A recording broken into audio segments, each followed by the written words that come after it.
ਮੇਰਾ ਨਾਮ ਪ੍ਰਦੀਪ ਹੈ। ਮੇਰੀ ਉਮਰ 26 ਸਾਲ ਹੈ। ਮੈਂ ਪਿੰਡ ਦਾ ਰਹਿਣ ਵਾਲਾ ਹਾਂ। ਮੇਰੇ ਪਿਤਾ ਜੀ ਖੇਤੀ ਕਿਸਾਨੀ ਕਰਦੇ ਹਨ ਅਤੇ ਮੇਰੀ ਮਾਂ ਵੀ ਉਹਨਾਂ ਦੀ ਮਦਦ ਕਰਦੀ ਹੈ। ਬਹੁਤ ਮਿਹਨਤ ਅਤੇ ਲਗਨ ਨਾਲ ਮੇਰੇ ਮਾਤਾ ਪਿਤਾ ਨੇ ਮੈਨੂੰ ਪੜ੍ਹਾਇਆ ਲਿਖਾਇਆ ਅਤੇ ਫਿਰ ਮੈਂ ਪੜ੍ਹ ਲਿਖ ਕੇ ਇੱਕ ਸਕੂਲ ਵਿੱਚ ਨੌਕਰੀ ਕਰਨ ਲੱਗਾ। ਫਿਰ ਇੱਕ ਗੁਆਂਢ ਦੀ ਮਾਸੀ ਸਾਡੇ ਘਰ ਇੱਕ ਚੰਗੇ ਘਰ ਦਾ ਰਿਸ਼ਤਾ ਲੈ ਕੇ ਆਈ। ਮੇਰੀ ਮਾਂ ਨੂੰ ਕੁੜੀ ਬਹੁਤ ਪਸੰਦ ਆਈ।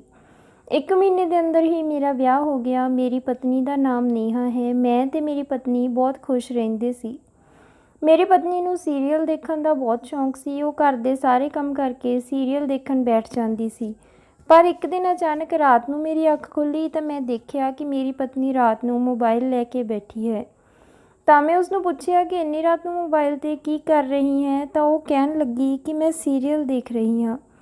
ਮੈਂ ਇੱਕ ਕਿਸਾਨ ਦਾ ਬੇਟਾ ਸੀ ਅਤੇ ਇੱਕ ਟੀਚਰ ਸੀ। ਮੇਰੇ ਕੋਲ ਜ਼ਿਆਦਾ ਪੈਸਾ ਤਾਂ ਨਹੀਂ ਸੀ, ਪਰ ਇੱਕ ਦਿਨ ਅਚਾਨਕ ਮੇਰੀ ਪਤਨੀ ਦੇ ਅਕਾਊਂਟ ਵਿੱਚ ਪੈਸੇ ਆ ਗਏ। ਮੈਂ ਉਹ ਪੈਸੇ ਦੇਖ ਕੇ ਹੈਰਾਨ ਸੀ ਕਿ ਇਹ ਪੈਸੇ ਕਿੱਥੋਂ ਆਏ। ਮੈਨੂੰ ਆਪਣੀ ਪਤਨੀ 'ਤੇ ਸ਼ੱਕ ਹੋ ਗਿਆ, ਕਿਉਂਕਿ ਹੁਣ ਰੋਜ਼ ਰਾਤ ਨੂੰ ਮੋਬਾਈਲ 'ਤੇ ਕੁਝ ਕਰਦੀ ਰਹਿੰਦੀ ਸੀ। ਮੇਰੀ ਜਦੋਂ ਵੀ ਅੱਖ ਖੁੱਲ੍ਹਦੀ ਤਾਂ ਉਸਦੇ ਹੱਥ ਵਿੱਚ ਮੋਬਾਈਲ ਹੁੰਦਾ।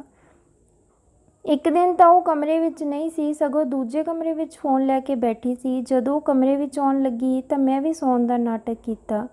ਹੁਣ ਤਾਂ ਇਹ ਰੋਜ਼ ਦਾ ਕੰਮ ਹੋ ਗਿਆ ਸੀ। ਜਦੋਂ ਮੈਂ ਪੁੱਛਦਾ ਤਾਂ ਉਹ ਕਹਿ ਦਿੰਦੀ ਕਿ ਨੀਂਦ ਨਹੀਂ ਆ ਰਹੀ ਸੀ, ਇਸ ਲਈ ਸੀਰੀਅਲ ਦੇਖ ਰਹੀ ਸੀ। ਤੁਹਾਡੀ ਨੀਂਦ ਨਾ ਖਰਾਬ ਹੋਵੇ ਇਸ ਲਈ ਦੂਜੇ ਕਮਰੇ ਵਿੱਚ ਚਲੀ ਜਾਂਦੀ ਹਾਂ। ਮੇਰੀ ਤਨਖਾਹ ਤਾਂ ਜ਼ਿਆਦਾ ਨਹੀਂ ਸੀ, ਪਰ ਜਿੰਨੀ ਵੀ ਸੀ ਅਸੀਂ ਓਨੇ ਵਿੱਚ ਖੁਸ਼ ਸੀ। ਪਰ ਆਪਣੀ ਪਤਨੀ ਦੀਆਂ ਹਰਕਤਾਂ ਦੇਖ ਕੇ ਮੈਨੂੰ ਉਸ 'ਤੇ ਸ਼ੱਕ ਹੋਣ ਲੱਗਿਆ ਸੀ। ਕਿਤੇ ਮੇਰੀ ਪਤਨੀ ਕੋਈ ਗਲਤ ਕੰਮ ਤਾਂ ਨਹੀਂ ਕਰ ਰਹੀ ਸੀ। ਹੋ ਸਕਦਾ ਹੈ ਉਹ ਪੈਸਿਆਂ ਦੀ ਕਮੀ ਕਰਕੇ ਉਹ ਕਿਸੇ ਗਲਤ ਰਸਤੇ ਨਾ ਪੈ ਗਈ ਹੋਵੇ। ਮੇਰੇ ਵਿੱਚ ਉਸ ਬਾਰੇ ਕੁਝ ਗਲਤ ਸੋਚਣ ਦੀ ਹਿੰਮਤ ਨਹੀਂ ਸੀ, ਪਰ ਮੈਨੂੰ ਉਸ 'ਤੇ ਸ਼ੱਕ ਹੋਣ ਲੱਗਿਆ ਸੀ।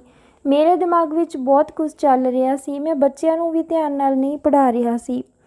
ਮੇਰੀ ਪਤਨੀ ਦਾ ਵਿਵਹਾਰ ਪਹਿਲਾਂ ਵਰਗਾ ਸੀ। ਹੁਣ ਉਹ ਮੈਨੂੰ ਰਾਤ ਨੂੰ ਦੁੱਧ ਦਾ ਗਲਾਸ ਪਿਲਾਉਣ ਲੱਗੀ ਸੀ। ਉਹ ਕਹਿੰਦੀ ਕਿ ਇਸ ਨਾਲ ਤੁਹਾਨੂੰ ਵਧੀਆ ਨੀਂਦ ਆਵੇਗੀ ਅਤੇ ਤਾਕਤ ਵੀ ਮਿਲੇਗੀ। ਮੈਂ ਉਸਨੂੰ ਕਹਿਣ ਲੱਗਾ ਕਿ ਮੈਂ ਬਹੁਤ ਖੁਸ਼ਨਸੀਬ ਹਾਂ ਜੋ ਤੂੰ ਮੇਰੀ ਪਤਨੀ ਹੈ, ਪਰ ਉਹ ਮੈਥੋਂ ਨਜ਼ਰਾਂ ਚੁਰਾਉਣ ਲੱਗੀ।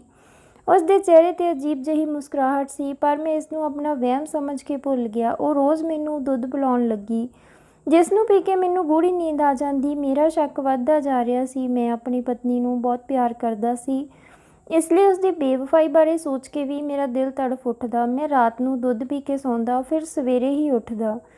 ਮੈਂ ਸੋਚਣ ਲੱਗਿਆ ਕਿ ਕਿਤੇ ਮੇਰੀ ਪਤਨੀ ਦੁੱਧ ਵਿੱਚ ਕੁਝ ਮਿਲਾਉਂਦੀ ਤਾਂ ਨਹੀਂ, ਜਿਸ ਨਾਲ ਮੈਨੂੰ ਗੂੜ੍ਹੀ ਨੀਂਦ ਆ ਜਾਂਦੀ ਹੋਵੇ। ਇੱਕ ਦਿਨ ਖਾਣਾ ਖਾ ਕੇ ਬਿਨਾਂ ਦੁੱਧ ਪੀਤੇ ਹੀ ਸੌਂ ਗਿਆ। ਜਦੋਂ ਰਾਤ ਨੂੰ ਉੱਠਿਆ ਤਾਂ ਮੇਰੀ ਪਤਨੀ ਦੂਜੇ ਕਮਰੇ ਵਿੱਚ ਫ਼ੋਨ ਦੇਖ ਰਹੀ ਸੀ।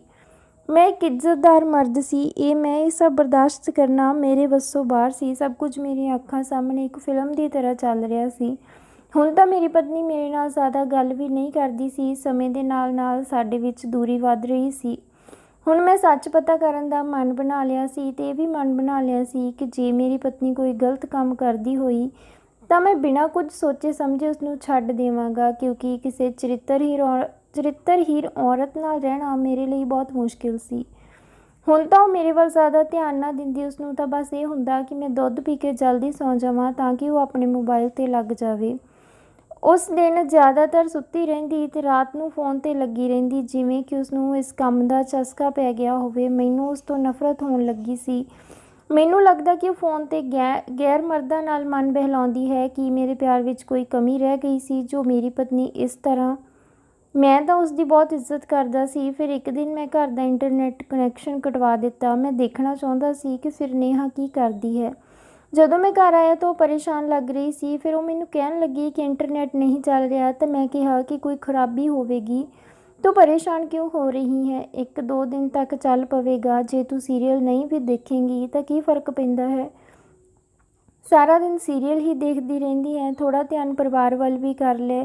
ਮੈਂ ਆਪਣੇ ਦਿਲ ਦੀ ਸਾਰੀ ਭੜਾਸ ਕੱਢ ਲਈ। ਉਹ ਕਹਿਣ ਲੱਗੀ ਕਿ ਨਹੀਂ, ਅਜਿਹੀ ਕੋਈ ਗੱਲ ਨਹੀਂ ਹੈ, ਮੈਂ ਤਾਂ ਵੈਸੇ ਹੀ ਕਹਿ ਰਹੀ ਸੀ। ਪਰ ਉਹ ਕਾਫੀ ਪਰੇਸ਼ਾਨ ਲੱਗ ਰਹੀ ਸੀ। ਅਗਲੇ ਦਿਨ ਉਸਨੇ ਖੁਦ ਹੀ ਕਨੈਕਸ਼ਨ ਠੀਕ ਕਰਵਾ ਕੇ ਨੈੱਟ ਚਲਵਾ ਲਿਆ। ਇੰਨਾ ਵੀ ਕੀ ਜ਼ਰੂਰੀ ਕੰਮ। ਮੇਰੀ ਪਤਨੀ ਮੇਰੇ ਘਰ ਦੀ ਇੱਜ਼ਤ ਸੀ। ਘਰ ਦੀ ਇੱਜ਼ਤ ਇਸ ਤਰ੍ਹਾਂ ਮੈਂ ਰੁਲਣ ਨਹੀਂ ਦੇਣਾ ਚਾਹੁੰਦਾ ਸੀ। ਜੇ ਮੈਂ ਉਸਨੂੰ ਸਿੱਧਾ ਪੁੱਛਦਾ ਤਾਂ ਉਸਨੇ ਸਾਫ਼ ਹੀ ਮੁੱਕਰ ਜਾਣਾ ਸੀ। ਮੈਨੂੰ ਸਬੂਤ ਚਾਹੀਦਾ ਸੀ ਜਿਸ ਦੀ ਬੁਨਿਆਦ 'ਤੇ ਮੈਂ ਉਸਨੂੰ ਕੁਝ ਪੁੱਛ ਸਕਦਾ। ਮੈਂ ਰਾਤ ਨੂੰ ਦੁੱਧ ਪੀਣ ਤੋਂ ਪਹਿਲਾਂ ਹੀ ਸੌਣ ਦਾ ਨਾਟਕ ਕੀਤਾ। ਮੇਰੀ ਪਤਨੀ ਰੋਜ਼ ਦੀ ਤਰ੍ਹਾਂ ਦੂਜੇ ਕਮਰੇ ਵਿੱਚ ਚਲੀ ਗਈ। ਉਸ ਦੇ ਜਾਣ ਤੋਂ ਥੋੜ੍ਹੇ ਸਮੇਂ ਬਾਅਦ ਮੈਂ ਉਸ ਦੇ ਪਿੱਛੇ ਗਿਆ ਤੇ ਦੇਖਿਆ ਕਿ ਉਹ ਕੀ ਕਰ ਰਹੀ ਹੈ।